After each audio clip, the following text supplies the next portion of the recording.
At the busiest corner of Melbourne, where Flinders Street and Swanston Street meet, where trams rattle and crows fly, rises a building older than the skyline surrounding it, St Paul's Cathedral, built in the 1880s, when Melbourne was at the height of the Victorian gold rush prosperity.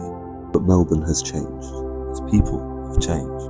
Fewer than half identify with any religion at all, and yet St Paul's remains full of sound, light, and meaning, because the cathedral's role has changed too.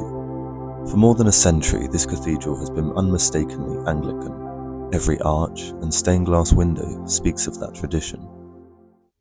In 1880, Bishop James Morehouse commissioned a grand Anglican cathedral to replace an earlier wooden church that had stood on the corner since 1852. The design was entrusted to William Butterfield, prominent English architect of the Gothic Revival. Although he never actually visited Australia himself, his drawings, full of polychrome and pointed arches, were shipped halfway across the world. Construction began in 1880 and continued for 11 years under local supervision by Joseph Reed of Reed and Barnes, the same firm behind Melbourne's Town Hall and the Royal Exhibition Building.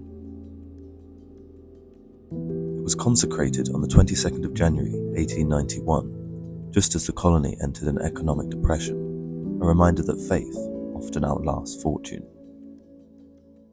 In its early decades, St Paul's embodied the moral confidence of the British Empire, a stone assertion that this colony too was Christian and civilized. It was a place for state occasions, royal visits, and civic thanksgiving, its pews filled with soldiers before departure to the Boer War and later the World Wars. Yet even in those years, it was also quietly human.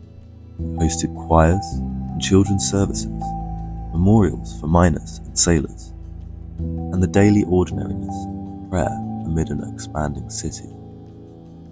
And as Melbourne's population shifted, Irish, Italian, Greek, Chinese, Lebanese, Vietnamese, the meaning of the cathedral began to shift with it. Still Christian in its foundations, but, over time, increasingly human in its purpose. Melbourne, like much of Australia, is now a majority secular society. Still, the human longing for meaning hasn't disappeared, it's just found new expressions. In music festivals, climate marches, art installations, and community vigils. St Paul's, whether intentionally or not, has become a mirror for that secular spirituality. Here, people gather for refuge welcome services, Anzac Day memorials, and climate vigils, and concerts. Its mission expanded, Christian in form, human in purpose. When the cathedral first opened in the late 19th century, its position opposite the city's main railway station was deliberate. It was meant to be seen to remind a booming colony of its moral foundations. That symbolism once spoke of empire and order. Today, it speaks of endurance and openness. Its sandstone and marble still bears the marks of empire, but its doors open to a city defined by pluralism. Inside, indigenous art now hangs beside traditional Christian icons.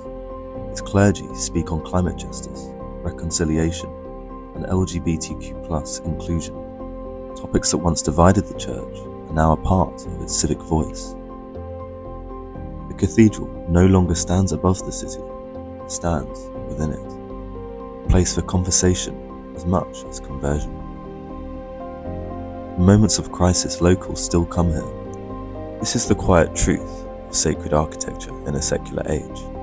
It endures not by defending its faith, but by hosting humanity itself, by giving form to stillness, to grief, to gratitude, things too vast for ordinary rooms. In that way, St Paul's is more than a cathedral. It is a compass, a reminder that sacredness isn't about who kneels inside, but what we choose to keep sacred together.